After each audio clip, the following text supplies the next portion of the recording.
noches a todos los católicos informados que ya se están sumando a esta transmisión de Un Café con 3 de Fe. Les pedimos que desde sus hogares nos regalen un fuerte aplauso. Muchas gracias a todos los que ya se están conectando. Los invitamos a que compartan en todas sus redes sociales para que más católicos informados puedan degustar en esta noche la fe. Y bueno, en esta noche me presento. Mi nombre es Astrid Cabrera y voy a estar acompañándolos durante este programa, pero también va a estar con nosotros mi colega y amigo Juan Emanuel. Juan Emanuel, muy buenas noches y bienvenido. Buenas noches, Astrid, y les damos la bienvenida a todos los católicos informados que se conectan en esta nueva emisión de Un Café con 3 de Fe. Les damos las gracias por estar presentes cada semana, cada miércoles con estas temáticas que nos ayudan a acrecentar nuestra fe. Y les recordamos que les extendemos esta invitación para que ustedes también participen del programa, escribiendo sus comentarios, sus dudas, escribiendo también pues sus peticiones para que estén al pendientes de pues alguna duda que tengan o algún comentario que quieran dejar. Los invitamos a que lo hagan a lo largo de la transmisión. Y bueno, en esta noche vamos a degustar un tema muy importante que agradecemos también al productor Rolando Tobit, que por inspiración del Espíritu Santo, pues hoy vamos a poder hablar de esto, vamos a poder meditar. Y este programa está basado en un libro del padre Javier Olivera Rabazzi que se llama Que no te la cuenten, volumen 2. Y vamos a meditar sobre Isabel la Católica. Vamos a tener 2 segmentos en donde vamos a ir descubriendo quién es ella y qué cruces carga por los cuales no ha podido llegar a la santidad y cómo es que realmente sí ella puede estar en los altares, también con una carga de fe que vamos a estar compartiendo. Así que los invitamos a que pongan mucha atención porque es tal vez un tema poco conocido, como bien dice el nombre de este padre, que no te la cuenten. Muchas veces nos cuentan mal la historia y es bueno saber la raíz de nuestra fe para poder defenderla, para poder amarla y para poder realmente gozarnos de esos testimonios que nos ayudan a nosotros en nuestra santificación. Es muy importante, como dices, conocer la historia de nuestra iglesia porque lamentablemente los medios de comunicación en la actualidad pues tienden a transgiversar lo que realmente sucedió con la historia por diversos fines políticos o para beneficiar ciertas ideologías, y como católicos es muy bonito que podamos conocer este tipo de historias que también son un motivo para que nosotros anhelemos buscar pues igualmente la santidad y busquemos ser congruentes con nuestra fe. De igual manera los invitamos a que participen en esta dinámica que tenemos todos los programas, que son las preguntas de Twitter y de Instagram, que en un momento la producción estará mandando las ligas para que puedan participar en Twitter, y en nuestras historias también pueden participar. Y en esta ocasión las preguntas son: ¿conoces la vida de Isabel la Católica? ¿Y cuáles son las cruces que le ponen a Isabel para impedir que llegue a los altares? Para que estén muy al pendiente y puedan responder correctamente. Y bueno, ya es momento de que pasemos a este primer segmento con esta primer temática que está a cargo de Alejandra Villegas y que lleva por nombre La vida de Isabel. Así que la recibimos con un fuerte aplauso. Muy buenas noches, Ale, bienvenida. Qué gusto tenerte esta noche con nosotros. Bienvenida, Alejandra. Buenas noches, Astrid. Buenas noches, Juane. Muy buenas noches a todos los católicos informados. Pues doy gracias a Dios porque me permite estar aquí compartiendo con ustedes para degustar la fe acerca de Isabel la Católica, que como bien decías, Astrid, pues es un tema bastante interesante y en lo personal me ha apasionado muchísimo conocer sobre ella. Y pues también, desde luego le doy gracias al productor Rolando Tobit pues por haberme invitado pues para conocer acerca de la vida de esta mujer que definitivamente pues muy poco sabía, y ahora pues también compartirlo con todos ustedes. Y bueno, pues ya sin más quiero dar inicio al tema y conocer un poco acerca de quién fue Isabel la Católica.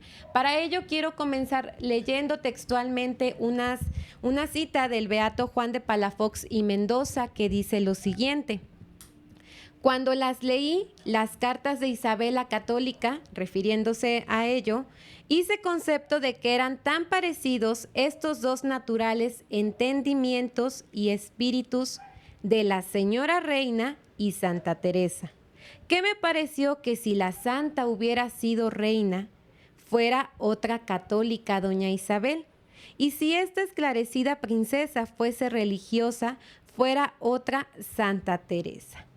Y bien, me parece que ya lo comentaron también al inicio que estamos retomando el libro del padre Javier Olivera Rabasi. Y bueno, él en este libro pues hace la pregunta, ¿qué Santa Isabel?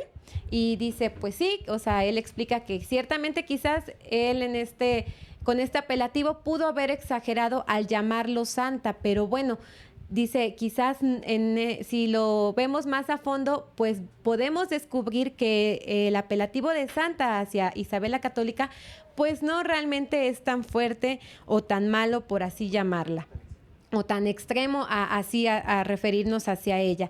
Y ante esto, pues también se pregunta el padre Javier y dice, ¿por qué entonces no la han canonizado?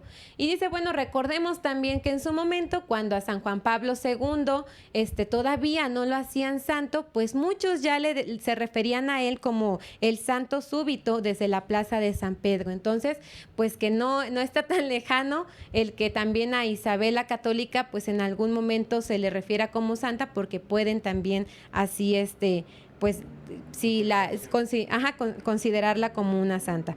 Entonces el padre Javier también explica que Isabel realmente pues es la santa de las reinas y la mejor reina de las santas, y que ella desde luego merece estar en los altares, pero que bueno, que desafortunadamente pues todavía no se ha logrado este proceso, pero que también, gracias a Dios, pues ya va bastante avanzado el proceso de beatificación, gracias a los muchos milagros que se han encontrado y también que se encuentran narrados en la Positio Canónica. Y de esto, bueno, habrá una carga de fe en la que más adelante también se nos compartirá hasta ahora cómo se encuentra el proceso de Isabel la Católica.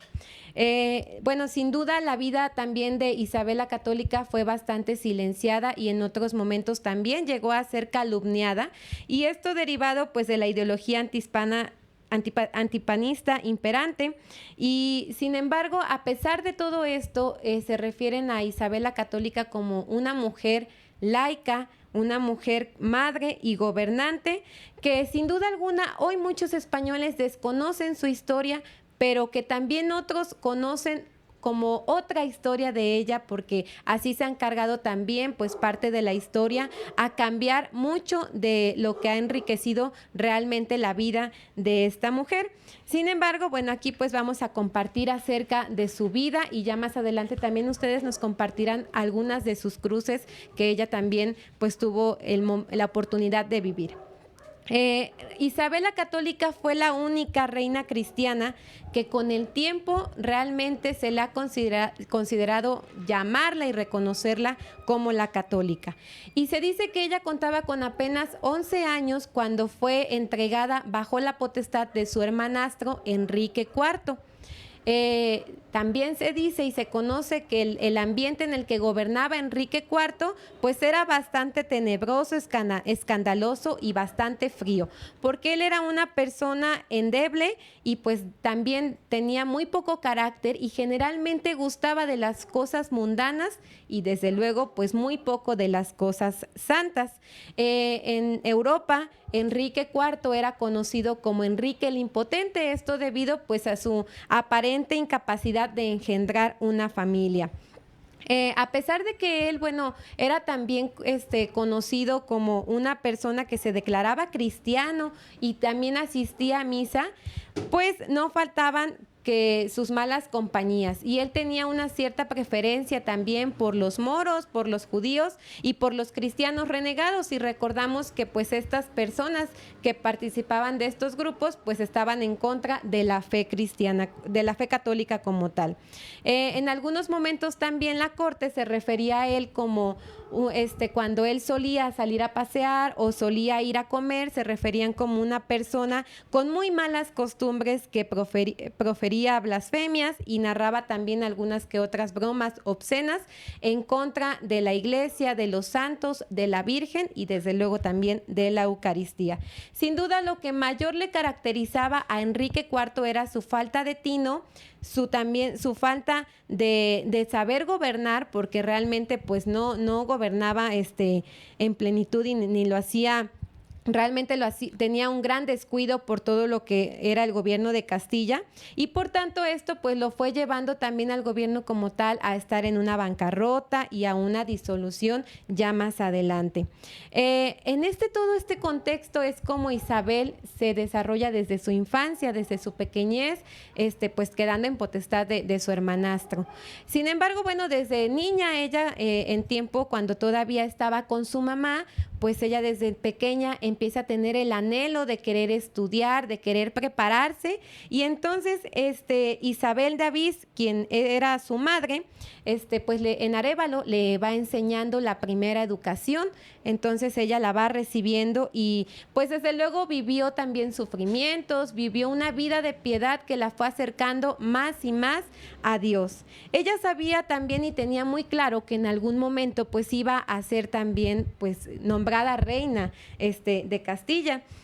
Entonces, pues decidió no perder el tiempo, decidió completamente dedicarse a esforzarse para aprender cosas nuevas que le ayudaran, pues desde luego a irse preparando para que cuando llegara el momento de tomar el mando, pues lo pudiera tomar pues realmente con una fuerte personalidad y fuertes conocimientos.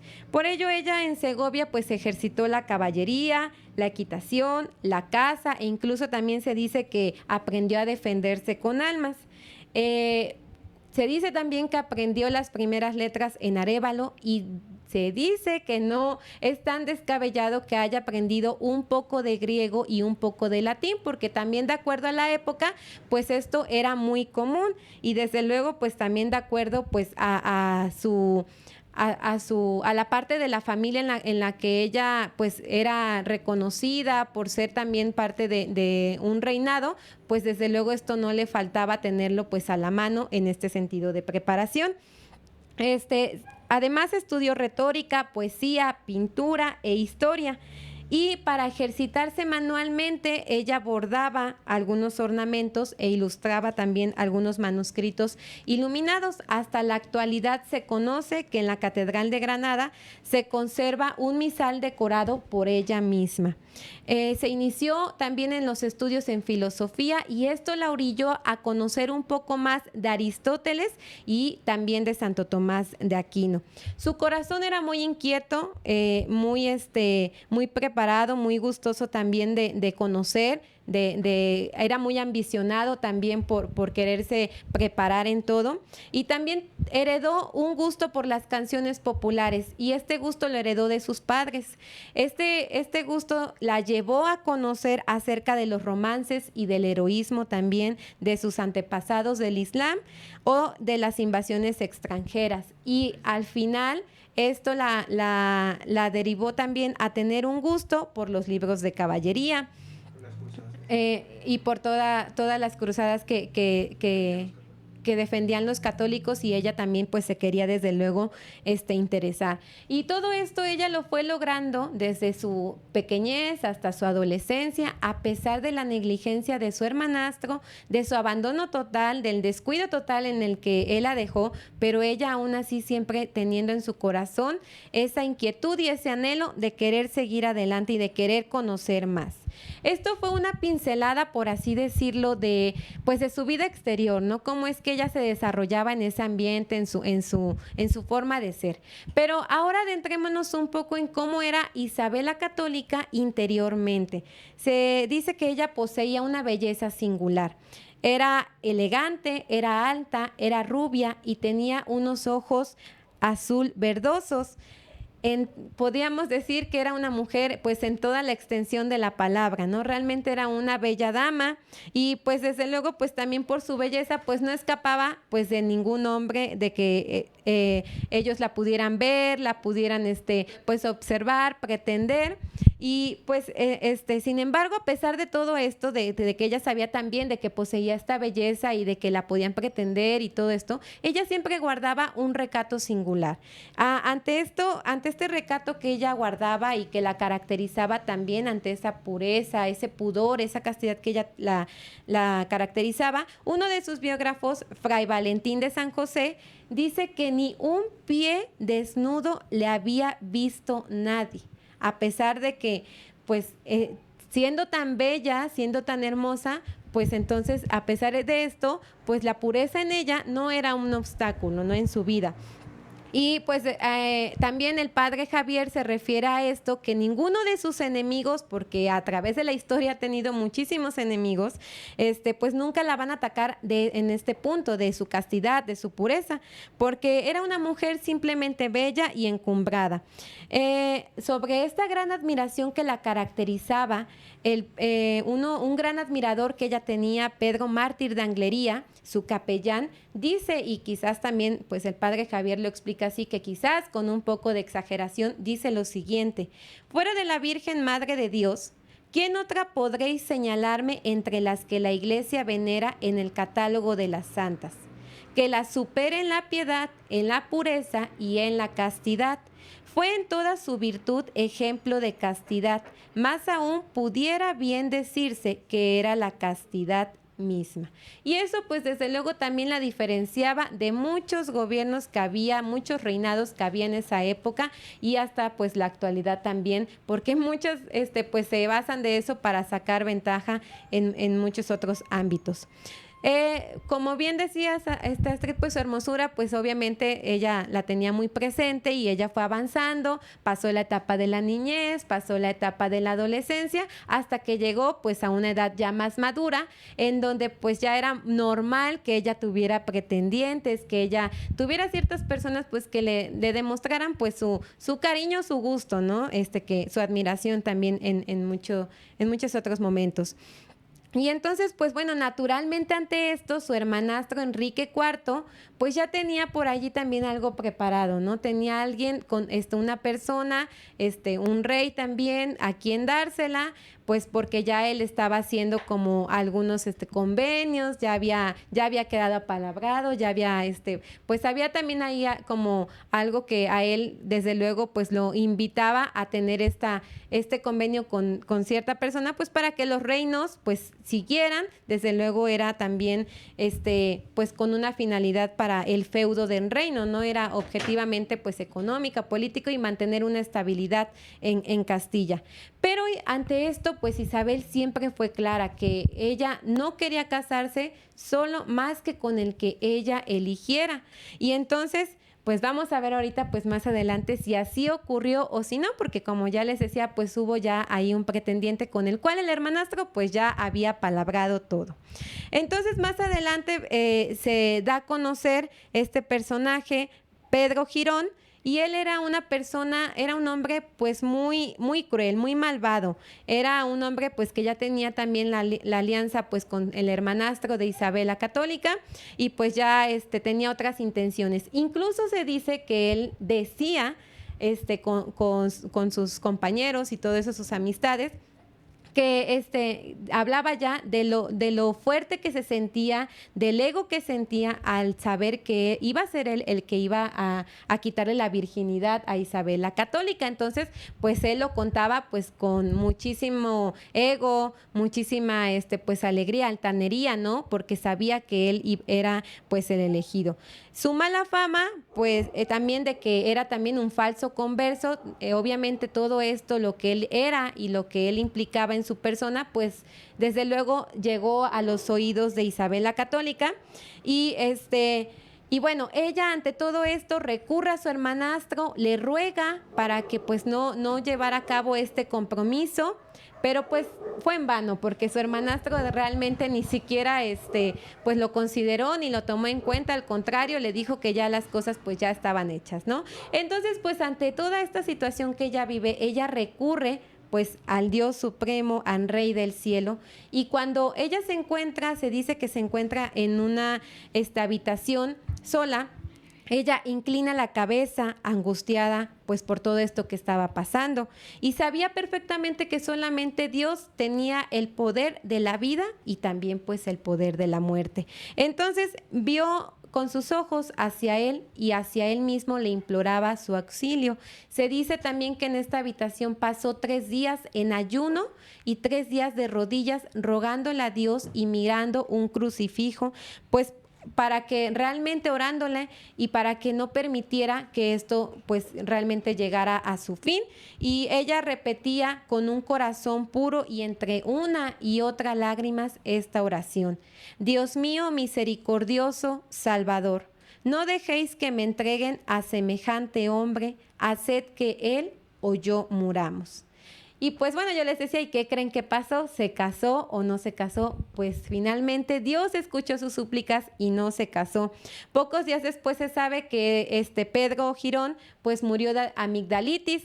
Se dice que cuando se disponían ya para ir de viaje para la boda, 3 días antes se enferma y esta persona, Pedro Girón, pues fallece, y que todavía en el último momento, pues demostró pues que no era realmente católico, ¿no? Y cuando se le pidió pues que orara a Dios porque tuviera misericordia de él, pues se burló y pues no quiso orar ni nada de esto. Pues es muy interesante ver y contrastar esta parte de la vida de esta sierva de Dios con otras santas que han tenido y han crecido en las virtudes, por ejemplo Santa Rosa de Lima, que también era una mujer muy bella, que ella guardaba mucho pues su belleza para ser prudente y para no hacer que los hombres pecaran. Inclusive podríamos hacer como una comparación, una analogía con la vida de Santa Mónica, en el sentido de que pues realmente Santa Mónica sí fue obligada a casarse con este hombre patricio. Sin embargo, Santa Mónica, ya estando en el matrimonio, pues tuvo que orar para la conversión de su esposo, para que él pudiera alcanzar pues el reino de Dios. Caso contrario que con esta sierva, que pues rogó que realmente nunca estuvieran juntos, y fue como Dios la pudo escuchar, pero lamentablemente vemos el desenlace, ¿no? Este hombre no acepta la misericordia de Dios y pues muere en una condición que pues solo Dios sabe su destino final. Y realmente pues es interesante también de todo esto, porque a partir de aquí, con esta belleza que la caracterizaba, pues todos los pretendientes que tenía, pues mejor como que se hacen a un ladito y dicen, si ella desea que me case con ella, pues adelante, pero si ella no lo desea, mejor ni me la acerco, porque casi ya sabían lo que les esperaba, ¿no? Que era la muerte. Bueno, ya finalmente, pues el enlace matrimonial de Isabel llega y se da específicamente en el año de 1469 en Valladolid, y se da con Fernando, que era un joven príncipe de Aragón, y se dice también que era su primo segundo de Isabel la Católica. Él fue su esposo, pero también se hace un comparativo y se dice que entre ella y su esposo, pues nunca hubo virtudes iguales, ¿no? Nunca iban como que a la par, porque desde luego, pues ella iba siempre más adelante que él. Y algo que muchísimo la caracterizaba a ella era la fidelidad conyugal, en lo que Fernando, pues desafortunadamente falló en muchas ocasiones, y esto le causaba pues dolor a Isabel, pero hasta cierto punto pues de dejarlo allí, de ofrecerlo y de continuar por el mutuo amor que se tenían, pero también pues por el celo que tenían en el gobierno de los reinos. Finalmente, como un dato curioso, cuando ellos mueren, ya al final se dice que también se encuentran juntos en la sepultura, y se encuentran en Granadas. A un lado quedó ella y a un lado quedó también Fernando, y esto pues también representa ese mutuo cariño que se tenían. Luego de la muerte de Enrique IV, de su primo, de su hermanastro, definitivamente pues se encontraba la ciudad en una parte pues devastada, ¿no? En una parte desastrosa, y cuando ella también tuvo muchos problemas antes de ser coronada como reina. Sin embargo, al final pues es nombrada reina en Segovia en 1474. Y a partir de reinado, pues también de ella específicamente podemos decir que fue una madre y esposa que veló cuidadosamente siempre por sus hijos. Junto con Fernando tuvieron 5 hijos, y también se conoce que ella siempre les dio la primera educación a ellos. Tuvo una fe sólida y un corazón ardiente. Se caracteriza por ser también una mujer robusta de fe, que vivía continuamente también en la presencia de Dios, a quien siempre le confiaba todo, absolutamente todo, y de quien siempre se abandonaba. Hasta incluso los más pequeños detalles, ella le confiaba a Dios. Por su parte, Lucio Marineo Sículo que era encargado de la capilla real al respecto pues de Santa Isabel, dice que era de Isabel dice que era una reina absorbida por múltiples y graves asuntos del gobierno, pero religiosísima como un sacerdote entregado al culto de Dios, de la Virgen, de los santos, dadas las cosas divinas, mucho más que a las humanas. Y ciertamente pues Isabel no fue, y hasta la fecha, no ha sido nombrada beata, no es santa, y no fue tampoco ni una mística como muchísimas que conocemos de la Iglesia Católica, pero había ciertos rasgos de la que Dios se valió de ella para conducirla siempre. Asimismo también el capellán dice lo siguiente: Isabel no fue una mujer milagrera, ni siquiera vivió fenómenos místicos extraordinarios que sepamos. Simplemente el Señor la condujo por los caminos de la fe, y dice la fe con mayúsculas. No tuvo, insistimos, visiones, revelaciones, éxtasis, ni hizo milagros tan frecuentes como quizás lo conocemos también de algunos santos, pero eso no significa en modo alguno que pues ella no lo fuera. Y pues definitivamente más allá de todas estas virtudes que la caracterizaban, de toda su confianza en Dios, pues ella siempre sabía que en cualquier problema tenía que buscar oportunamente con humildad a Dios. Siempre le pedía a Dios su gracia y su ayuda para salir de cualquier problema. Y ante esto pues también ella decía pues que nosotros nunca pensáramos o tuviéramos como una mentalidad, por así decirlo, mediocre, ¿no? Porque ella decía, nada de no sé si Dios lo quiere. No sé si tengo fuerzas, nada de fingimiento.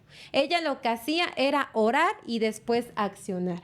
Primero decía, se lo encomiendo a Dios con confianza, si Dios lo quiere, pues obviamente se verá, y si no, no pasará nada, pero mientras tanto yo tendré que accionar, y eso siempre a ella la mantuvo fuerte. De hecho, se dice que ante cualquier combate, ella decía siempre lo siguiente, que el Señor la conocía y que el Señor conocía perfectamente el secreto de todos los corazones. Y decía ella, sabes de mí que no por vía injusta, no por cautela ni tiranía, mas creyendo verdaderamente que por derecho me pertenecen estos reinos del Rey mi Padre, he procurado de lo saber, a ti, Señor, suplico humildemente que oigas ahora la oración de tu sierva, y muestres la verdad y manifiestes tu voluntad con tus obras maravillosas, porque si no tengo justicia, no haya lugar de pecar por ignorancia, y si la tengo, me des eso y esfuerzo para alcanzarla con ayuda de tu brazo. Y ante esto también el padre Javier recalca cuando dice, me des eso y esfuerzo, porque es algo bien fuerte, pero que ella identificaba. Ella sabía perfectamente quién era Isabel, pero también sabía quién era Dios y qué lugar le correspondía a ella. Sin duda alguna, pues era un corazón valiente, y sabía que para ese corazón valiente que la caracterizaba, pues necesitaba de un buen Dios y de un pastor que la fuera guiando, un confesor que la ayudara a salvar su alma. Pero pues ante esto también, en medio de todo el pueblo, pues empieza a escuchar, y pues prácticamente también nadie quería echarse como este papel tan importante, ¿no? Y en riesgo también que implicaba, porque ciertamente sí también implica un riesgo cuidar nuestras almas, a los sacerdotes, a los confesores, pues con mucho mayor razón, porque ella era una reina en ese momento, entonces cargaban con mayor peso. Y ella entonces pues se decide a orar y a decirle a Dios que la iluminara, que le pusiera un confesor en su camino, y tras varios momentos de detenidas averiguaciones, da con un fraile Jerónimo, fray Hernando de Talavera, y este hombre se muestra con total prudencia, con total santidad, y él lo manda a traer enseguida. Y ante esto, bueno, se dice también que anteriormente, en esa época, se daba mucho que tanto el confesor como el penitente se arrodillaran. Y uno demostrando, el confesor, pues la sumisión hacia el monarca, y el penitente demostrando la sumisión pues al buen Dios, ¿no? Al confesor, a Dios mismo. Pero en ese momento se percata Isabel que Fray va por una silla y la pone junto al confesor, y entonces ante esto ella le pregunta que pues los dos tenían que arrodillarse, que para qué traía la silla. Y entonces Fray le dice que no, le dice, no, su majestad, pues le dice, no, con todo respeto, usted debe de estar arrodillada porque está ante el tribunal de Dios y yo hago sus veces. Entonces, ante todo esto, Isabel dice, no, pues excelente, me quedo con este confesor porque era el que buscaba, Dios me iluminó y durante 29 años confió plenamente su alma a este confesor.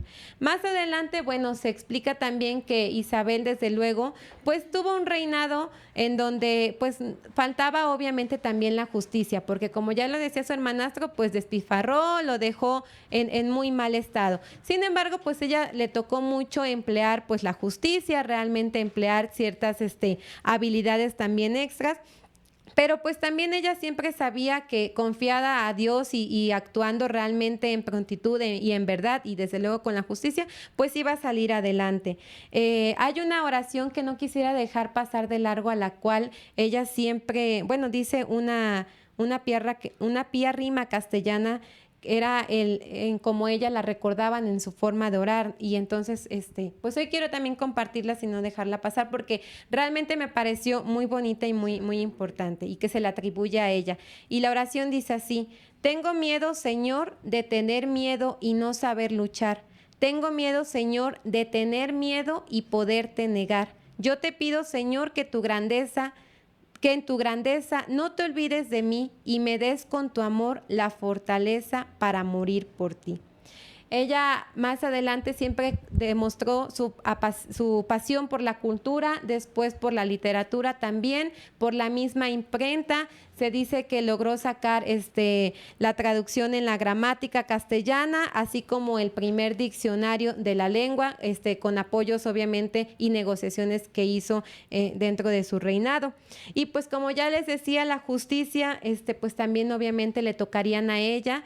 Y pues hay muchos pasajes en donde ella realmente se vio involucrada a dar plenamente la justicia, pero uno que la caracteriza plenamente fue cuando a sus oídos llega la noticia de que en Sevilla se encontraban en una corrupción generalizada. Y en ese momento, bueno, cuando ella escucha esto, pues se pone en marcha hacia Sevilla, llega con el alcázar, platica con él para dialogar, para pues llegar a una mediación, y allí también se dice que los nobles sevillanos pues vieron su belleza, vieron toda su nobleza, todo lo que la caracterizaba, y pues intentaron agasajarla con regalos, con fiestas mundanas, pero pues Isabel no era tonta y se daba cuenta de todo eso y pues no caía en sus manos. Entonces, luego de que ella toma el puesto, pues se dedica a hacer lo que le correspondía, a dar justicia, y de este modo, entonces, pues muchos de los malos, el padre Javier se refiere a ratas de barco, muchos de estos, pues huyen, ¿no? Se refiere así de que se escapan. Y huyen de esto, y al final, pues Isabel recibe la visita del obispo de Cádiz, quien él cree conveniente en irla a visitar acompañado de mujeres, de niños, de jóvenes, de padres, de ancianos, y le pide pues como que tuviera como que dejaras eso hasta ese momento, que tuviera también piedad por las personas que habían huido, porque muchas de estas familias pues tenían por lo menos un miembro de estos que habían huido por todo lo malo que habían realizado en ese momento. Entonces, bueno, ella escucha con atención al obispo y dice, pues ok, cedo a eso, y proclama una amnistía general que le permite en ese momento regresar a los fugitivos. Desde allí, bueno, fue perdonado todo esto, a excepción de un pecado que es la herejía, que como bien sabemos que desde esa época la herejía no solamente era un pecado, sino que también era un delito de orden público. Y bueno, ya para cerrar y finalizar la vida de Isabel la Católica, pues realmente es que hay muchísimo más que de momentos claves en donde vemos también su piedad, su justicia, en donde vemos todo lo que la caracterizaba como toda la preparación, a raíz de toda esa preparación que ella tuvo también desde niña.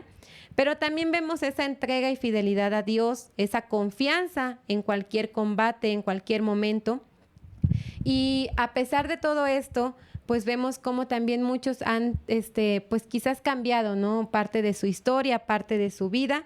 Pero a pesar de todo esto, bueno, pues su fama, y así como muchos también se han referido a ella como la cristianísima, pues ha rebasado muchas fronteras, ¿no? Y se ha llegado a conocer en muchísimos tiempos, en muchísimos lugares también, y esperemos pues que esto nos dé mucha luz para poderla conocer, y que lo que más adelante ustedes de sus cruces y también de su proceso, cómo continúa hasta ahora, que nos van a compartir, pues nos ayude y nos dé también ese anhelo de quizás conocer acerca más de esta sierva de Dios.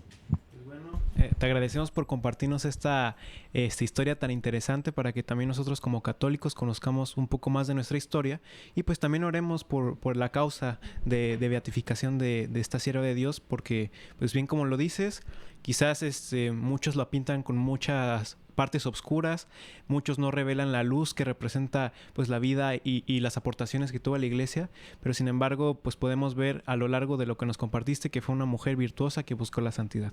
Y pues te despedimos con un fuerte aplauso. Mandamos saludos a Yolanda Márquez, a Yocabet Vázquez, a Lucy Brindis, a Fernanda de la Cruz. Chano Vázquez envía bendiciones, muchas gracias Chano. Marta Aguilar nos dice, gracias, qué historia tan interesante, no conocía nada de Isabel la Católica, pues gracias a Dios que pudiste ver el programa porque ya te pudiste empapar un poco de su vida. Y Francisco Martínez nos comenta, qué interesante es conocer la vida de Isabel la Católica. Muchas gracias, Catolín. Les recordamos que pueden seguir comentando a lo largo de las temáticas y que pueden dejar sus peticiones para la sección de Orando y Confiando. Y en esta misma sintonía también pues ya queremos pasar a este segundo segmento en el cual vamos a hablar de las dos cruces que tiene Isabel la Católica, y que el padre Javier Olivera Rabazzi dice que tal vez son estas dos cruces las cuales no han dejado que ella llegue a la santidad. Así que vamos a empezar y Juan Emanuel nos va a practicar de esta primera cruz. Pues comenzando con la primera cruz, que es titulada La expulsión de los judíos, quisiéramos decir que ha sido una gran piedra de tropiezo para el proceso de beatificación de esta santa, pues el Papa San Juan Pablo II decidió pues llevar este proceso en el 5º centenario del descubrimiento de América. Sin embargo, hubo muchos detractores dentro y fuera de la iglesia. Podemos reconocer entre ellos al cardenal Felici, que él pues era en su tiempo el prefecto de la Congregación Romana para la Causa de los Santos, pero que el 28 de marzo de 1991 decidió mandar un edicto donde suspendía esta causa. Y realmente esta decisión se dice que fue influenciada por muchas personas projudías. Entre ellas podemos destacar este lobby que es el de antidifamación, que es pues una organización que se encuentra con su central en Washington, que pues realmente mandó una felicitación cuando este proceso se vino abajo. Pero pues realmente hemos visto que ha habido mucha desinformación inclusive dentro de la iglesia, y eso ha provocado que pues haya mucha influencia externa para tomar este tipo de decisiones. Y podemos decir que realmente en el tiempo de Isabel la Católica los judíos no tenían un puesto privilegiado ciertamente, sin embargo tenían pues realmente libertades que otros extranjeros no tenían en España. Podemos ver que un escritor judío, Baer Albornoz, dice que en ningún otro país de Europa los derechos y las limitaciones que tenían los judíos dentro del país eran iguales a las de España. Se podría equiparar que realmente tenían tantos privilegios que podían vivir casi como un ciudadano común español. Ellos tenían permitidos tener sus propios jueces, inclusive podían jurar por el Torá. Es decir, si bien se estaba buscando que fuera un país totalmente cristianizado, pues se permitía este tipo de cosas porque los judíos estaban pagando un impuesto especial, un impuesto que les permitía tener este tipo de derechos, este tipo de expresiones acerca de su fe.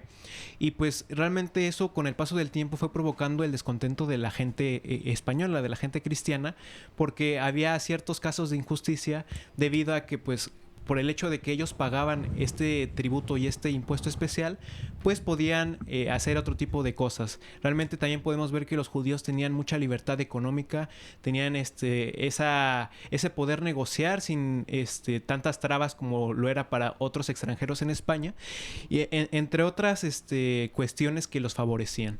Y eso provocó que existiera problema político-social que fue creciendo de manera paulativa, de manera, pues, que se fue incrementando con el paso de los años poco a poco, que como ya lo había dicho, pues esto provocaba el descontento de la gente. Y hay un historiador francés muy bueno que habla sobre toda la historia hispánica que se llama Jean Dumont, que él explica que pues a pesar de que los judíos podían comprar el agrado de los reyes, no podían comprar el agrado de todo el pueblo. Realmente con estos privilegios comprados, lo único que estaban haciendo era ganarse el descontento de las personas y estaban ganando de cierta parte el odio de muchas personas. Y recordemos que pues hablando en los tiempos del 1400 donde está situada esta sierva de Dios, podemos decir que eran muy comunes los linchamientos, que eran muy comunes que las personas pudieran tomar justicia a mano propia. Entonces, pues poco a poco se fue haciendo más grande la turba en contra de los judíos y fue como este problema sociopolítico se fue incrementando.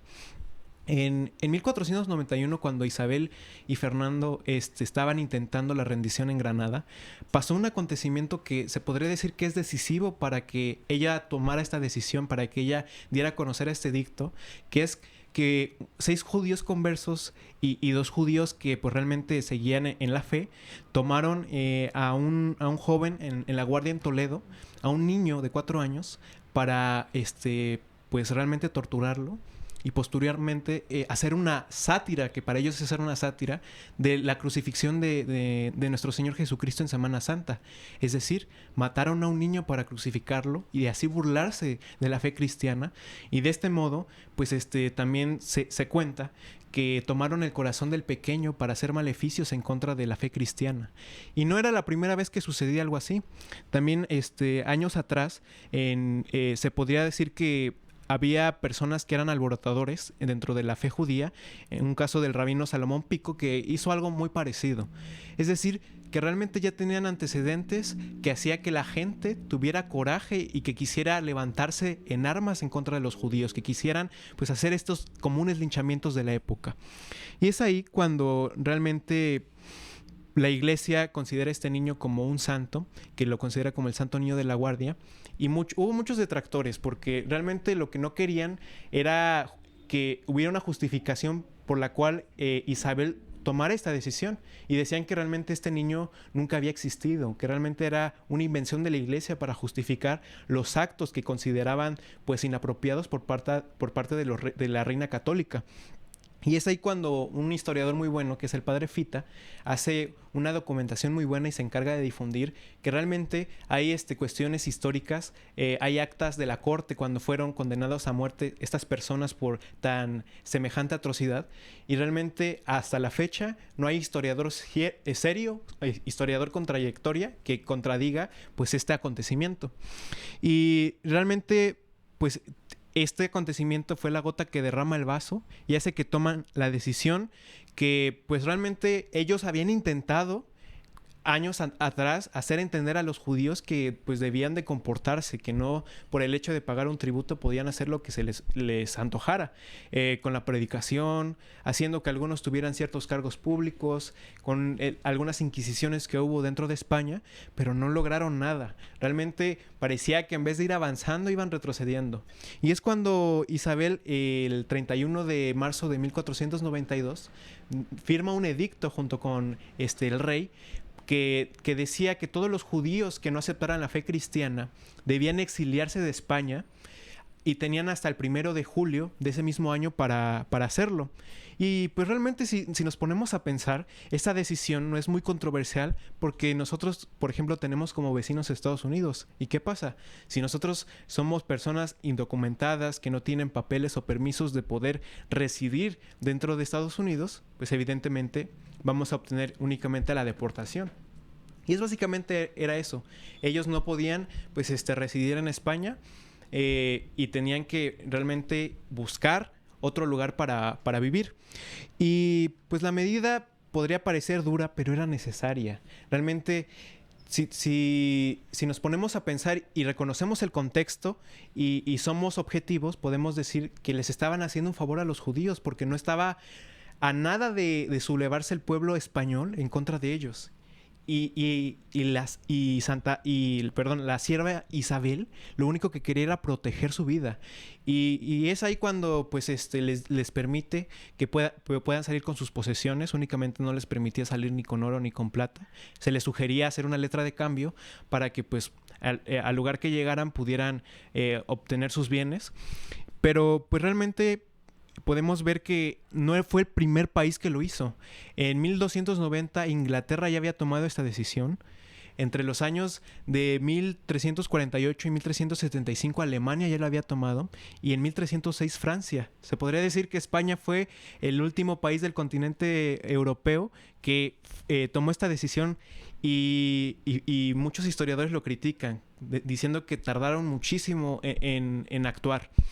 Y hubo personas que se quedaron, que abrazaron la fe, entre ellas 150,000 almas que fueron conversas realmente, pero pues los demás se fueron, decidieron seguir con la fe judía y pues renunciaron a su residencia en España.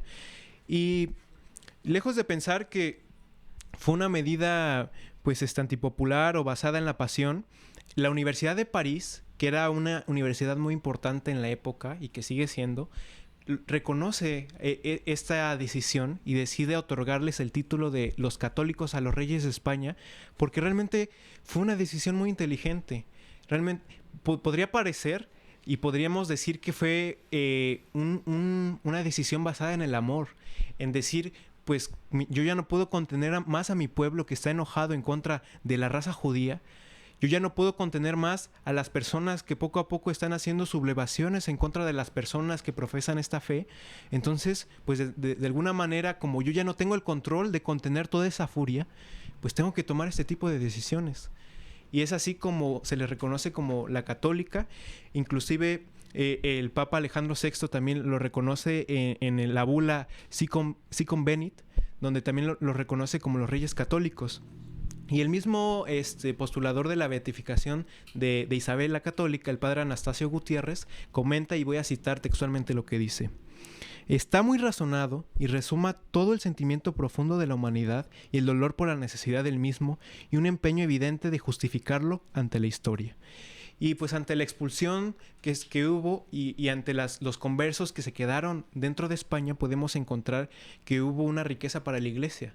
Pues gracias a esas personas de su descendencia podemos encontrar a grandes personalidades dentro de la iglesia, como lo son Francisco de Vitoria, San Juan de Ávila, Santa Teresa de Ávila, San Fray Juan Luis de León, entre otras personalidades que Jean Dumont considera que son toda una constelación magistral.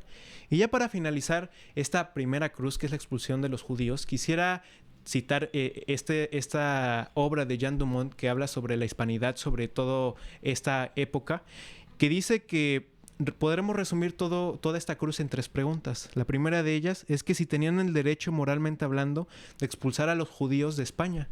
Y realmente es que sí la tenían, porque los judíos no eran personas autóctonas, no eran personas que nacieron en España y que estaban toda su vida en España. Fueron extranjeros que por diversas circunstancias fueron llegando a las penínsulas y por otra razón más era que se comenzaron a juntar con los invasores, con los moros, y está bien escrito dentro del Akshar Majua, que es una crónica árabe del siglo VI, cómo recibieron el apoyo de los judíos. También podemos encontrar que, pues, si realmente era necesario o se tomó esta decisión en base a la religión que profesaban los judíos, y es absolutamente no. Porque, como bien decíamos, pagaban un impuesto específico donde tenían derecho a hacer ciertas cosas. Inclusive una escritora projudía nos dice en una de sus obras que pues ellos tenían permitido hacer lo de su fe básica. Ellos podían hacer ciertas manifestaciones, pero sí, tenían ciertas prohibiciones que a la fecha tenemos muchas personas que vamos, por ejemplo, a países musulmanes o países que profesan otra religión, que son pues meramente culturales. Y también, pues se le critica mucho que si es que nosotros como cristianos somos invitados a acoger al extranjero, y sí, tienen razón, pero pues no es por un tiempo tan prolongado, y más cuando ese acogimiento está causando división dentro del mismo pueblo católico español y está causando más males que bienes.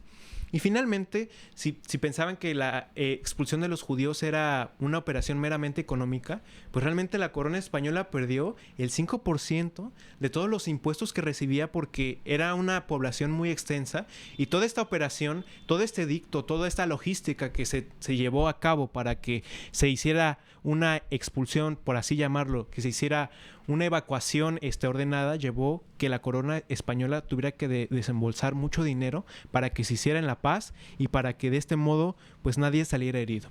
Entonces finalmente yo podría resumir que culturalmente y políticamente y socialmente era algo inevitable, fuera Isabel la Católica, fuera algún otro rey. Realmente si no puedes contener a tu pueblo para que se levante en armas en contra de otra cultura o otra raza que subsiste dentro del mismo territorio, pues se tienen que tomar ciertos tipos de decisiones que apelen al bien común y que busquen, en este caso, que las personas católicas y que las personas pues que van por el camino de la fe no pequen en el sentido de que tengan que matar a un hermano, y no pequen en el sentido que tengan ese resentimiento tan fuerte por otra persona. Y pasando ahora a la segunda cruz, que es la cruz del descubrimiento, aquí se nos dice que la pesada cruz que va a llevar la reina Isabel a lo largo de la historia es la de la conquista y el descubrimiento. Pero también el padre Javier Olivera resalta que esta conquista y descubrimiento sería incompleta si nosotros no recordásemos la evangelización. Y esto es muy importante, porque podemos decir que es la gran hazaña de España. ¿Por qué? Porque España logró lo inaudito y el padre dice, el trasplante y la pervivencia de lo mejor de Europa. A lo que el cardenal también Aponte Martínez, cuando busca algún milagro para la beatificación de la reina Isabel, dice, ¿qué mayor milagro que la evangelización de América? Y tiene toda la razón. Porque nosotros realmente debemos estar agradecidos con ellos de que nos hayan traído la fe, que nos hayan traído lo mejor que nos podían dar, que es la fe en nuestro Señor Jesucristo. Sin embargo, pues a lo largo de la historia ha habido muchas calumnias, ha habido pues muchas distorsiones de esta historia, de lo que realmente pasó, de lo que realmente era el principal motivo, la raíz de esta conquista, y pues ha sido precisamente una cruz para que la reina Isabel pues todavía no haya podido llegar a los altares. Eso es el comentario que también el padre Javier Olivera realiza después de este estudio tan extendido que hace sobre esta mujer.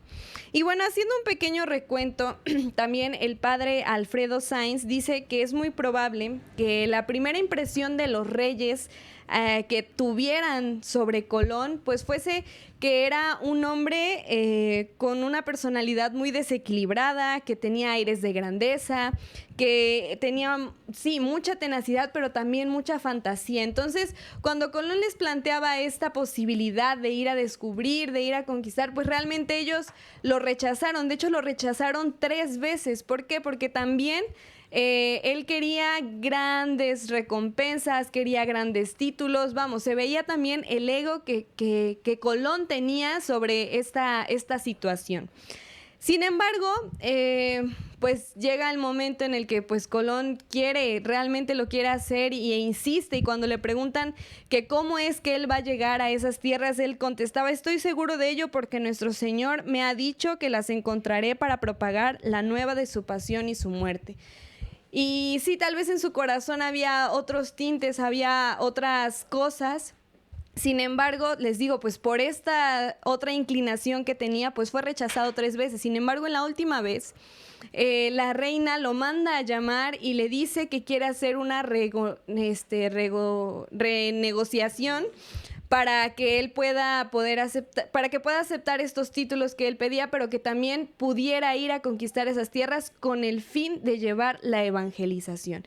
¿Y qué es lo que en Isabel cambió para que pudiera aceptar esto? Y dice Luis de Santángel, que era contador y banquero de la corte, que les dijo a los reyes: me he maravillado mucho de que no hayáis aceptado la oferta de la empresa que Cristóbal Colón os ha propuesto, en la que en caso de fracasar, tan poco había de perderse, y en la que en caso de triunfar, tanto bien podría seguirse por la causa de Dios y provecho. Y tenía razón, porque pues si en algún momento Colón no hubiera descubierto nada, pues pues ya fue un viaje más, se hizo, se intentó y no se logró. Sin embargo, apostaron, dieron ese salto de fe de decir, pues si se logra, realmente se va a poder también lograr esa evangelización en esas tierras nuevas.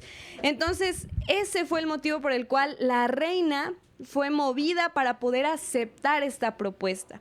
Entonces, motivados por ese celo evangelizador, se juntó el dinero necesario, que era escaso en el reino porque había sido por la reconquista, entonces se tuvo que juntar el dinero. También se dice que la reina donó joyas que ella tenía en su recámara para poder dárselas a la tripulación, que también donó y gestionó una carabela para que también pudieran participar, y también otras personas financiaron otros para que ya no pagaran lo que debían. El caso es que se juntó el dinero, se juntó la tripulación y empezó en marcha este proyecto. Y aquí viene una de las primeras críticas que se hacen, que es que no había sacerdote en la tripulación. Y dicen que pues es cierto que en la nómina de la tripulación no iba ningún sacerdote, y que dicen, bueno, si tiene fines de evangelización, si quieren ir a llevar la fe allá, ¿por qué entonces pues no se lleva a algún sacerdote para que pueda también realizar esta evangelización? Y la respuesta que el padre Oliver ha investigado y que plantea también en el libro es que dice que los que realmente conocen de este tema y cómo se hacían en aquellos tiempos, pues es que primero se hacía un viaje de reconocimiento, porque como lo dije al principio, si Cristóbal Colón se hubiera ido y no hubiera encontrado nada, no se les hubiera pasado algo en el camino, pues ya ahí se acababa todo. Entonces primero era un viaje de reconocimiento para poder ver las tierras, para poder llegar, conocer, ver qué había, y ya después, precisamente en el segundo viaje, es cuando Fray Bernardo Boil va a ir también al frente con unos religiosos y con esas facultades para poder llevar esa evangelización, para poder llevar la fe. Entonces, pues aquí ya queda esa crítica que se hace o que otras personas hacen respecto a este aspecto, pues ya queda abolida, porque precisamente sí fueron clérigos, fueron personas a evangelizar, no en el primer viaje por lo que ya comenté, pero sí era el motivo. Así que el 3 de agosto de 1492 se dice que Colón, después de comulgar el Santísimo Cuerpo de Nuestro Señor, leva anclas y en nombre de la Santísima Trinidad, ante la mirada exultante de la reina, se va. Entonces, aquí también vemos de por medio esa misericordia de Dios y cómo él iba también pues preparado en su corazón para este gran viaje, este gran proyecto que Dios realmente fue respaldando y que sigue respaldando hasta el día de hoy. Y bueno, se da la conquista, llegan y lo primero que hace es clavar la bandera de los reyes católicos y luego da gracias a Dios. Y esto es muy importante porque es algo que no nos los cuentan, como precisamente con el nombre del libro que pues nos estamos basando, que no te la cuenten. Y llega, da gracias a Dios y toma posesión pues de estas tierras y declara también para ver a estos príncipes católicos que iban representando, y para decir a los demás, ver la disposición que estas personas tenían y de todos, y las medidas en las que ellos pudieron adoptar esa conversión a la Santa Fe. Es lo que él va a decir. Queremos ver su disposición, que tanto quieren realmente ustedes acoger la fe que nosotros le venimos a traer. El caso es que pues todo fue muy bueno. Y aquí se puede ver precisamente que la primer motivación que ellos tuvieron era totalmente religiosa. Entonces regresan a España victoriosos de que lo descubrieron. Imagínense, en ese momento pues realmente iban muy contentos, muy gozosos de lo que habían logrado en ese viaje. Y llevaban a 7 jóvenes indios que iban pues cubiertos solamente con taparrabos. Estas personas pues también iban asombradas de ver toda esa inmensidad, que había otro mundo más allá. Y también los marineros pues iban adornados con diversos objetos y también llevaban aves exóticas de muchos colores. Vamos, iban muy contentos, muy alegres de esto que habían logrado. Y al llegar a los pies de la reina, luego de hincar las rodillas para hacer la reverencia, dice que todos entonaron el Te Deum en son de agradecimiento. Y esto también es muy importante porque recalca y refuerza esa motivación totalmente religiosa de lo que se estaba haciendo. Y entonces los reyes ofrecen, al ver esta llegada, los reciben y todo, y ofrecen el bautizo a los indios. Y recordemos que los llaman así porque creían que habían llegado a las Indias. Entonces, por eso los llaman así y les ofrecen ese bautismo. Y ellos lo aceptan por su propia voluntad. Los reyes en ningún momento los obligaron ni los sometieron ni nada, sino que los indios por su propia voluntad quieren aceptar ese bautismo, según lo dice también Fray Bartolomé de las Casas. Y dicen que el padrino designado para ellos fue el mismo rey Fernando y su hijo heredero, el príncipe Juan. O sea, ellos los acogieron, les abrieron las puertas de la fe y fueron bautizados. Y más adelante pasa el tiempo, pues le comunican al Papa en mayo de 1493 y él responde inicialmente con las bulas Inter Coixera 1 y 2 para adjudicar a Castilla ese derecho de posesión sobre las nuevas tierras y pudieran enviar misioneros para la evangelización. Eso es lo que el Papa les pidió. Y bueno, ya pues mandaron los misioneros, fueron a evangelizar. Sin embargo, en 1493, a finales del tercer viaje de Colón, él envía 500 esclavos que habían sido apresados en acciones de guerra. ¿Y qué hicieron los reyes al recibir a estos 500 esclavos? Lo primero que hicieron fue, a través de una cédula, impedir su venta, porque ellos no querían eso. Ellos le dijeron a Colón que tenía que ir a evangelizar y no traer esclavos de regreso, ¿no? Entonces, primero dicen eso, que impiden su venta, y en junio de 1500, a través de una cédula real, también la reina manifiesta la libertad de los indios con orden de repartirlos a sus familias a su cuenta y riesgos. Y le manda decir muy claramente a Colón en una carta: y no habéis de traer esclavos, porque la intención de la reina era evangelizar, no era traer más esclavos y someterlos, no, lo que ella quería era que asumieran la fe. Y entonces manda también estas órdenes a Nicolás de Obando, que era el gobernador, el primer gobernador de esas nuevas tierras encontradas, y dice: nosotros deseamos que los indios se conviertan a la santa fe católica y sus ánimas se salven, porque este es el mayor bien que les podemos desear. Y que, bueno, les va diciendo que no hagan uso de la fuerza, que todo siempre tiene que ser, pues, en el amor, como Cristo nos los ha enseñado. Y ella recalcaba y recalcaba y recalcaba que lo hicieran así. Y tanto era ese celo de Isabel por la evangelización que ella mandó para que se cumpliera esta salvación de las almas de dichos indios. Era necesario que se construyeran iglesias, y que en esas iglesias hubiera capellanes para que pudieran adoctrinarnos en la fe. Entonces eso también fue uno de los mandatos que Isabel pidió que se hicieran, que en cada lugar que fueran a evangelizar, que se construyera una iglesia y que estuviera el capellán para adoctrinarlos. También ella misma elegía a los misioneros para que fueran a evangelizar, encomendándoles siempre mostrar ese celo por la predicación y una gran prudencia en los bautismos, porque ella también estaba consciente de que no era como ya todos bautizados, ya todos en la fe católica, no, sino que realmente lo tomaran como lo que es, esa nueva vida, a la vida eterna, de ser realmente hijos de Dios. Era lo que a ella le movía, y no solamente bautizar por bautizar. Entonces eso también lo recalcaba mucho.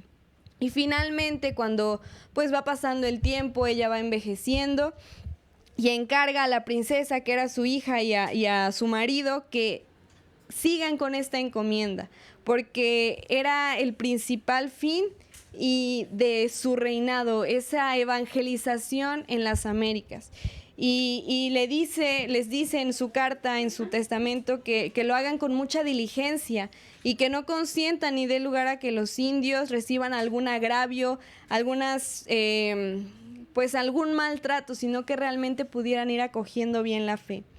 Y ya para ir cerrando, pues esto nos tiene que llevar a nosotros a ver realmente esa parte que movió a la reina para poder llevar la fe hacia esas nuevas tierras conquistadas, que muy poco se habla, que muchos dicen que hubo violencia, que hubo asesinatos, que hubo malos tratos, y sí los hubo, pero tampoco fueron la mayoría, y tampoco eso movía a todos. Entonces tampoco debemos quedarnos con esa idea, y como los dije al principio, debemos estar muy agradecidos porque recibimos la fe en nuestro Señor Jesucristo, y hoy podemos profesarla, y hoy podemos defenderla, y hoy podemos amarla.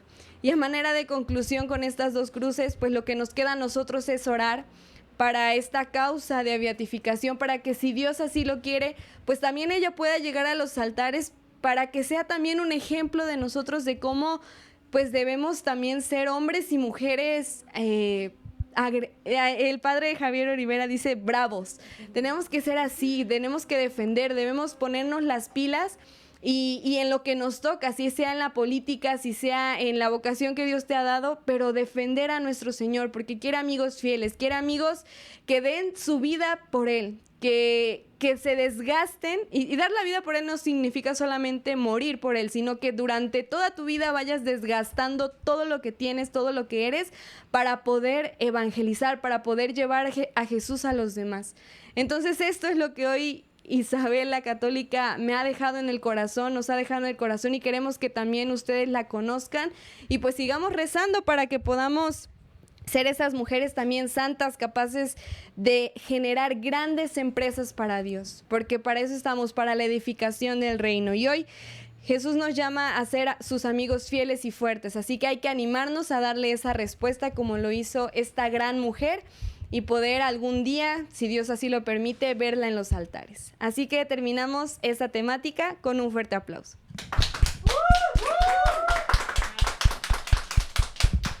Y bueno, ahora vamos a pasar, ya estamos hablando de ver a Isabel en los altares. Vamos a conocer cómo va su proceso, qué es lo que se ha investigado, qué es lo que se ha logrado. Así que le damos la bienvenida a Eli Villegas, que nos va a preparar una carga de fe. La recibimos también con un fuerte aplauso.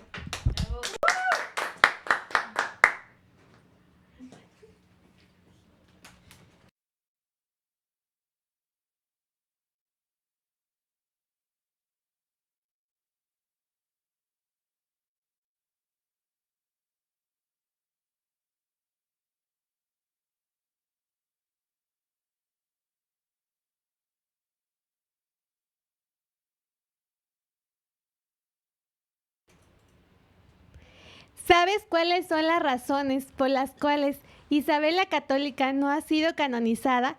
Esta noche te lo voy a contar en esta carga de fe. Catolins, ya hemos escuchado muchas cosas acerca de Isabel la Católica, pero desde su proceso de canonización y beatificación hubieron diferentes testimonios como el de su hijo, su esposo, su confesor y otros nobles que formaban parte también de ese reinado. Es importante conocer que su confesor decía: tan perfecta y tan llena de toda virtud como entre las aves el águila, adornada como los 7 dones del Espíritu Santo, brilló sobre todas las mujeres de su tiempo. No hubo efectivamente en nuestra época una mujer en la tierra como ella. Ella fallece en el siglo XVI, pero es hasta el siglo XX cuando inicia su proceso de canonización. Para ser exacta, en mayo de 1958 en Valladolid, nombrando a Vicente Rodríguez como su primer postulador de esta causa.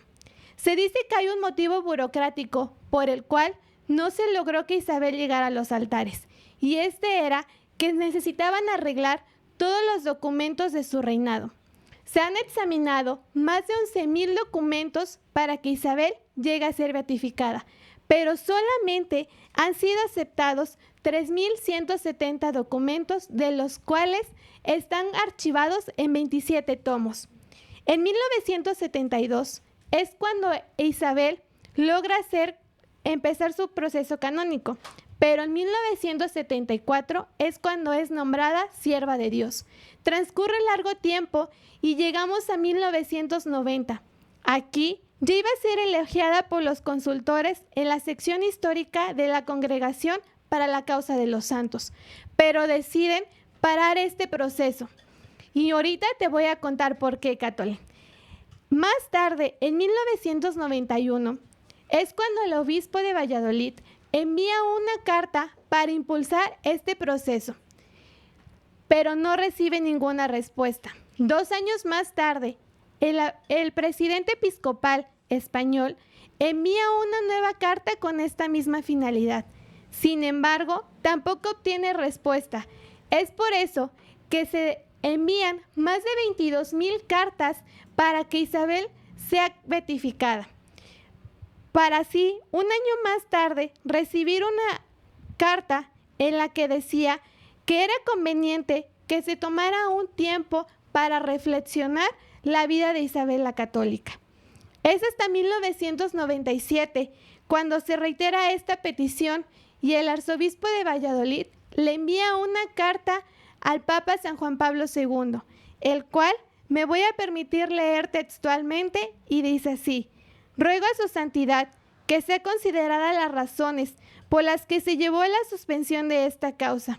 Sin embargo, el Papa Juan Pablo II le dice que tiene que esperar, que no es momento de seguir con ese proceso de beatificación porque hay tiempo de reflexión. Su postulador se da la tarea de poder analizar las diferentes circunstancias por las cuales Isabel la Católica no podía llegar a ser beatificada, llegando a 6 puntos importantes que él consideraba que eran atacantes para su vida, de los cuales era el primero que tenía la herencia del trono, el segundo que estaba casada, el tercero que había capitulaciones de Pascua, el cuarto que hubo una Inquisición española, el quinto que expulsó a los judíos y el sexto que las contiendas que habían entre los diferentes papas. El postulador, al terminar de analizar todo esto, Catolín, sabe que la vida de Isabel la Católica no ha incurrido en ninguna falta moral. Es por eso que hasta el 2001 se da de nuevo la tarea de enviar una nueva carta en donde le decía: solicito a nuestra santidad que sea considerada oportuno para la persecución de esta causa, pero no tiene ninguna respuesta. 2 años más tarde realiza un nuevo viaje y vuelve a pedir la misma petición de siempre: beatificar a Isabel la Católica, pero de nuevo no obtiene ninguna respuesta. Más tarde, en otro viaje que realiza, puede platicar con el cardenal de la Sagrada Congregación, en donde él le dice: la causa no está cerrada, camina. Sin embargo, también es de bien saber que a partir de esto tiene una presión eficaz las comunidades judías, las cuales hacen que no se pueda lograr la beatificación de Isabel la Católica. También, a partir del 2013, se ha intentado no hablar casi nada acerca de esta sierva de Dios.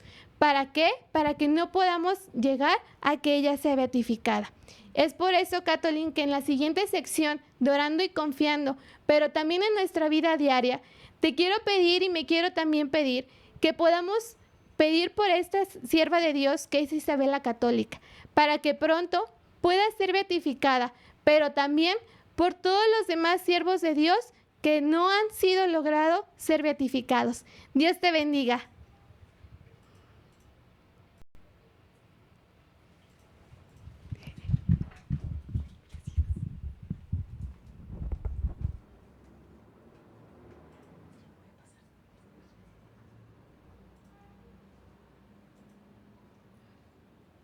Despedimos a Elizabeth Villegas con un fuerte aplauso. Vamos a mandar saludos a Sandra Luz López, a Juan José Sánchez, a Gislanda, a Fernanda de la Cruz y a Juliana Martínez. Yolanda Márquez nos comenta: muy interesante Isabel la Católica, reina de una gran fe, gracias Alejandra. Lucina Brindis nos dice: muy interesante la vida de Isabel la Católica, aún sin ser santa o beata, llevó una vida de virtud y amor a Dios. Les recordamos que pueden seguir comentando si tienen algo que externar del programa, y pues es momento de que pasemos a esta última sección, la cual es llamada Orando y Confiando, que va a estar a cargo de Katia Ortega, a quien recibimos con un fuerte aplauso.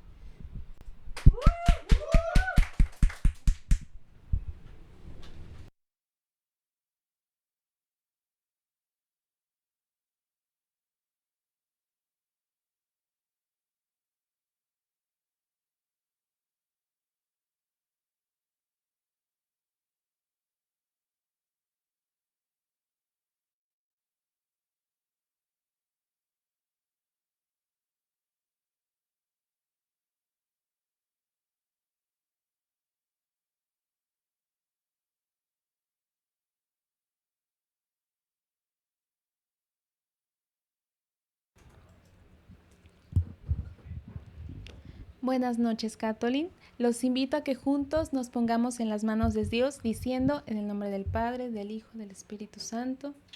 Amén. Tengo miedo, Señor, de tener miedo y no saber luchar.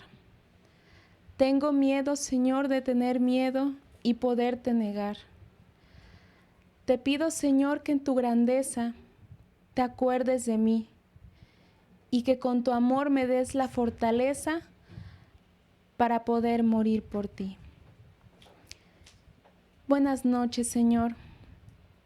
Hoy queremos iniciar esta oración de esta manera, de esta forma, con estas palabras, Señor, inspiradas por Isabel la Católica, de quien hemos estado hablando a lo largo de este programa.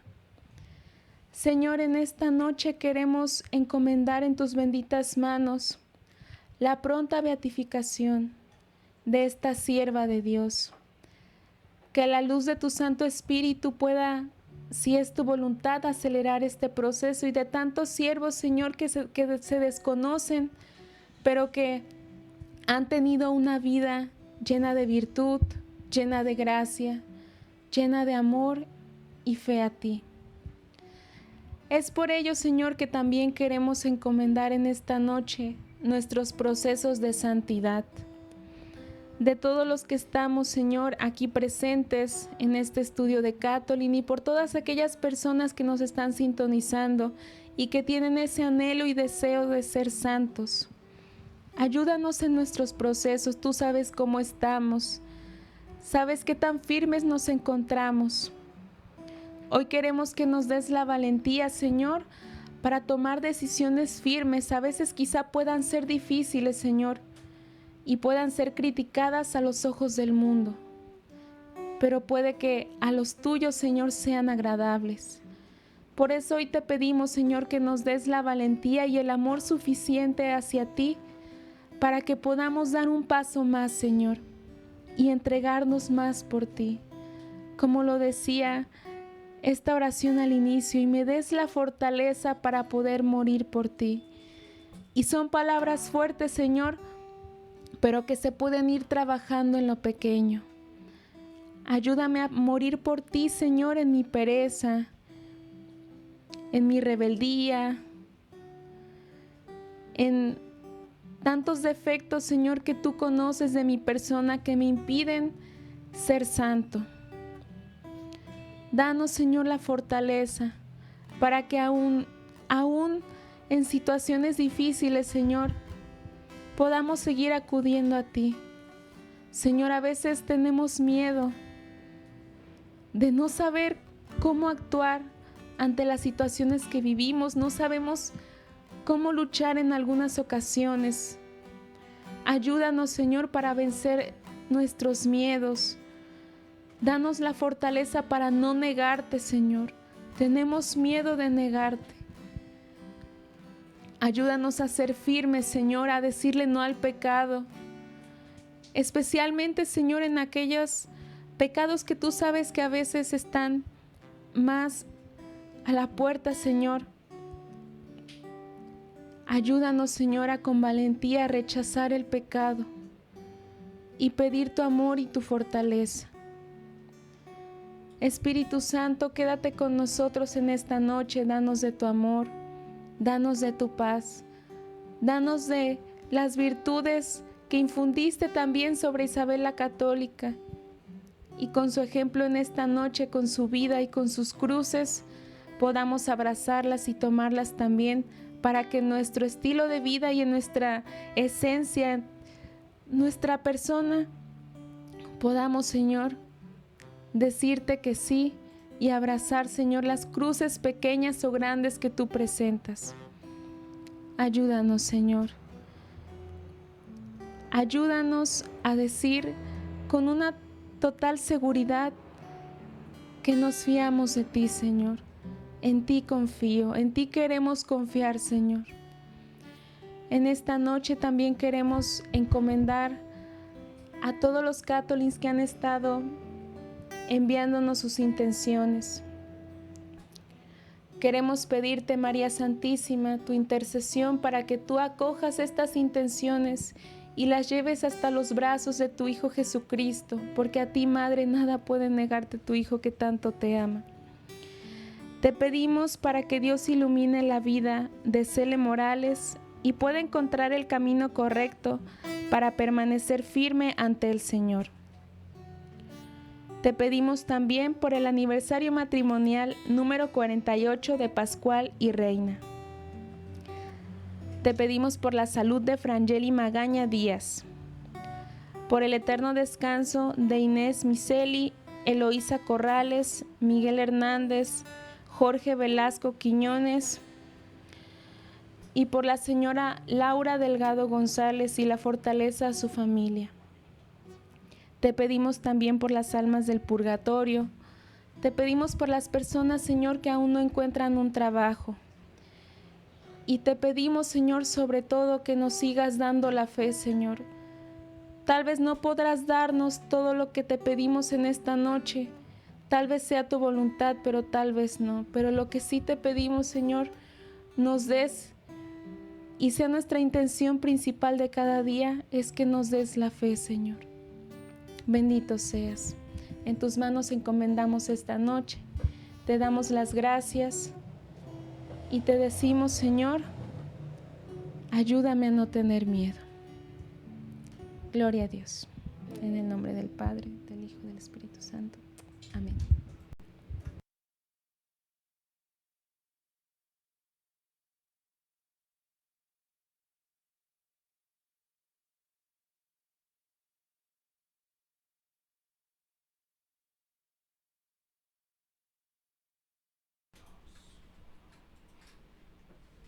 Agradecemos a Katia Ortega por esta oración y la despedimos con un fuerte aplauso.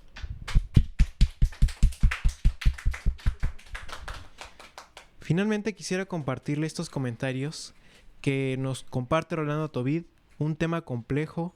Gracias por la explicación, grande Isabela Católica. Gislanda nos dice, muchas felicidades Catolins por este gran tema de fe. Dios los bendiga. Y las encuestas que lanzamos tanto a Instagram como a Twitter, en la primera pregunta de si conocías la vida de Isabela Católica, la primera en Instagram, un 55% votó que no y un 45% votó que sí. En Twitter el 100% dijo que no la conocía. Tenemos también unas respuestas en la pregunta abierta de si conocían la cruz y pues contestaron correctamente y coinciden las respuestas, que fue la primera, que justamente fue la temática que yo les compartí, que es la expulsión de los judíos, y la otra que les compartió mi colega Astrid Cabrera, que fue pues la conquista, el descubrimiento de América. Y les agradecemos también pues por este programa que nos han acompañado. Muchas gracias por sintonizarnos y esperamos también que en su corazón pues se quede ese anhelo de orar por esta causa, de orar por la santidad de esta mujer, si Dios así lo permite. Y les recordamos también de los productos que tenemos a la venta, les recordamos del café, de las tazas, de las revistas, de los bultos de imágenes religiosas, para que también ustedes, si llevan gusto, pues puedan ayudarnos en este aspecto económico, pero sobre todo lo más importante para nosotros es su oración por cada uno de nosotros. Les recordamos que nos pueden seguir en nuestras distintas redes sociales, en Catolin-in en Twitter, también en TikTok, en nuestra página oficial www.catolin.com. Pueden encontrar los productos en la tienda virtual en Instagram en Soy un Catolin, para que estén al pendiente del demás contenido que generamos. También los invitamos y los exhortamos a los que no tienen la posibilidad de asistir de manera presencial a la transmisión de la Eucaristía, que se va a hacer este domingo, y mañana también está la hora santa y posteriormente la Eucaristía, recordando que se vienen unas fechas un poco difíciles para nosotros los católicos, en donde el corazón de nuestro Señor pues sufre muchos sacrilegios y muchas ofensas. Entonces, para que estemos en esa comunión, en esa oración, y para que se animen a poder sintonizar estas transmisiones. Y bueno, ya le pedimos la cuenta al productor Rolando Tobit, porque esto fue Un Café con 3 de Fe.